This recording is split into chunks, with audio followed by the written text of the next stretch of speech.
that point. And Sid, I'll have one quick follow-up as well.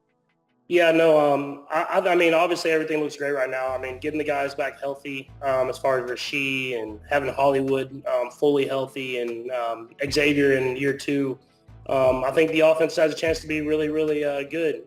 It's just about keeping building.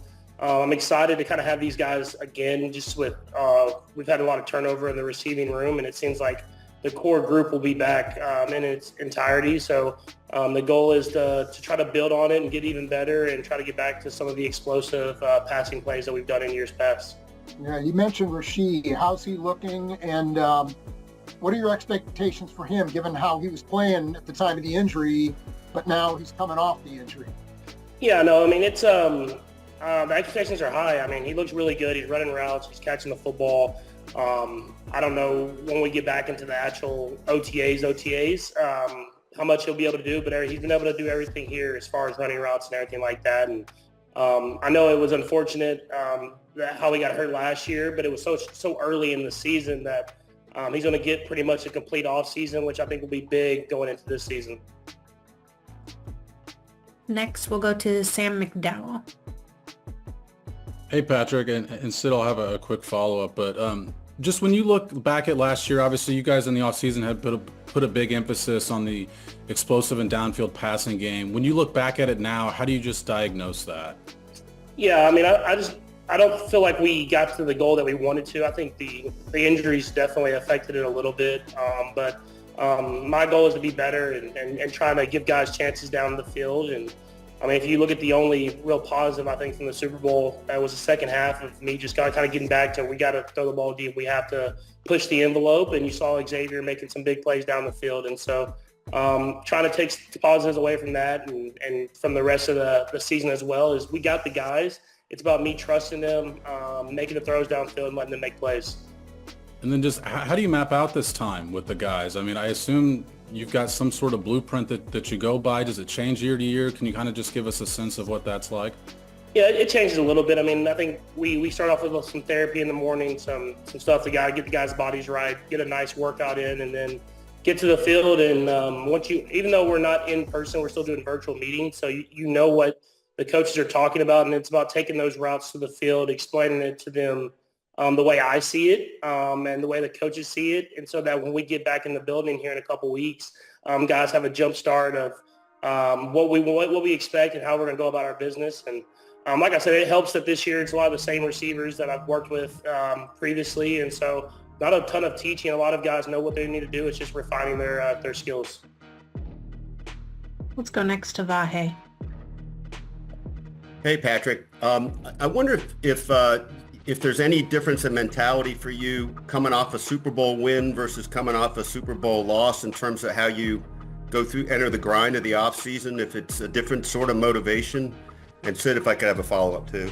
Yeah, I mean, I'm pretty motivated anyways, but I think when you get some of those tiring sets or tiring reps that you're in the workout, you have something in the back of your mind that you're kind of pushing towards, and you have that bad taste in your mouth from the last time you stepped on the football field, and you kind of have to hear about it all off season. So it gives you the push that you want to go out there and be better and show what we're really about.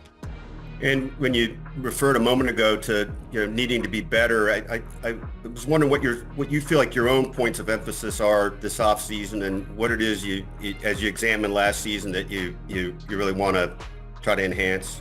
Yeah, I mean, there was opportunities in games for deep shots that I either didn't take or we missed barely, and I think if we can get back to hitting some of those throws, I mean, we preached about this last offseason. It opens up the rest of the offense, and so that helps the run game, that helps the medium pass game, everything in it. So you want to get back to that. Defenses are starting to creep up a little bit more and forcing us to get back to the deep throws, and so we have to be versatile enough to be able to do both, hit the deep shots and hit the underneath stuff, and that's when we'll be at our best.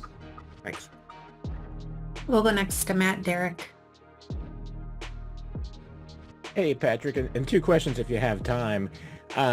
Curious if Gardner Minshew is down there with you, how well you know him, and what kind of perspective and different voice do you see him bring maybe to the quarterback room than you've had in the past? Yeah, I mean, I think, I've obviously just kind of met him through passing. He's been down here working with us, and I feel like we're gonna have a really good quarterback room just in general, and I think having Gardner, a guy that loves the game, comes in with the right mentality every single day. And a guy that pushes the envelope, kind of like what we've been talking about. And so I think having someone that's going to push me to take chances down the field, it'll be big to continue to work and build our chemistry on the field, but also push each other on it as well. At the Combine, Brett Veach said that he and Matt Nagy talk about the fact that maybe you know too much at this point, that maybe you see things that defenses don't even do now because you're that far advanced. But said it, so much of it just comes back to settling your feet and trusting the protection. Does that resonate with you? Is that something that you feel like that you agree with and you see too? Yeah, in a sense. I mean, I think just this last year especially, I don't like, sometimes you give guys too much credit, and knowing what the coverage is and how it's supposed to be played, and you know what your reads are. But at the same time, you still have to go through your progression, and that's something that I have to continue to do. So even if it's a too high coverage or whatever it is, there's still chances for me to throw the ball down the field. I have to go through the progressions the right way and trust in the play call and trust in the protection. And that's something that I'll try to get back to this year, and something I have to continue to get better at. We'll go next to Todd Levo. Patrick, a couple of things. First off, looking back at the tape and everything you went through last year on the line, at left tackle, you guys had some struggles here and there. What was that like going through all that, and what do you like about the moves that have happened so far for you guys to kind of shore that up? And I'll have one little quick one after this.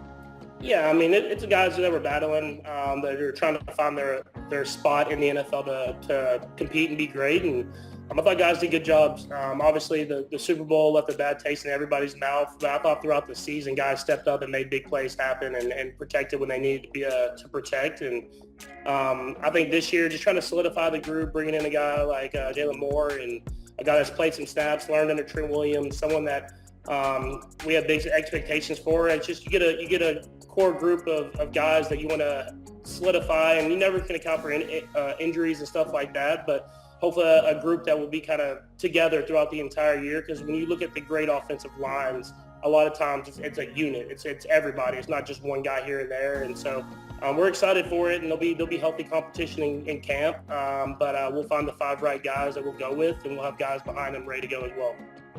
And then you talked before about getting a new look with the hair. You finally pulled the trigger and cut the hair. What went into that decision? What's the reaction been from folks for you? Yeah, I mean, I've wanted to do it for a while, but it was kind of one of those superstitions. I kept winning the Super Bowl, which is a good thing, but I didn't want to cut the hair while I was doing it. And so I told everybody during the season that win or lose, if we win 3 in a row or if we lose, I'm getting the haircut. Like that's enough. And I'm very excited. Like, I've looked at some videos from last year, and I can't believe all you guys let me keep that nappy hair for so long. Like, I look way better now with the short hair, so I'll be keeping this going forward. We'll go next to Mackenzie. Just wondering if you could share what your draft experience was like, as we're just a day away now, and I'll have a quick follow-up too. Yeah, no, I got to spend it back at home, and we were talking about it actually today. We were throwing with some of the guys, and I was very excited to be able to spend it back at home with the people I grew up with and the people that believed in me, and being able to get drafted by the Chiefs and the team I wanted to draft me and draft me in the 10th overall. It was super exciting, and you're so nervous all day long. I remember I played a round of golf in the morning, and I don't remember one shot from that golf round. You're just trying to keep your mind off it. But then you live out your dream, and you find out where you're going to go. And got to do it with the people that were special to me, and not a moment that I'll have and they'll have for the rest of their lives. And then just one last thing, how much feedback do you give on maybe some of these draft prospects?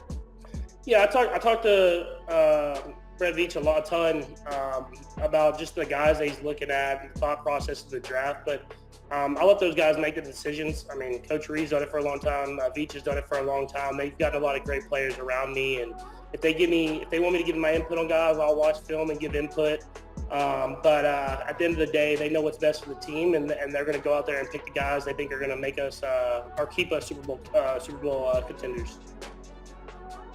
We've got 2 left. Go back to Sam McDowell. Patrick, you mentioned Hollywood Brown. What was just the disappointment of not having him for the full year after the training camp he had, and what's the excitement to have him back?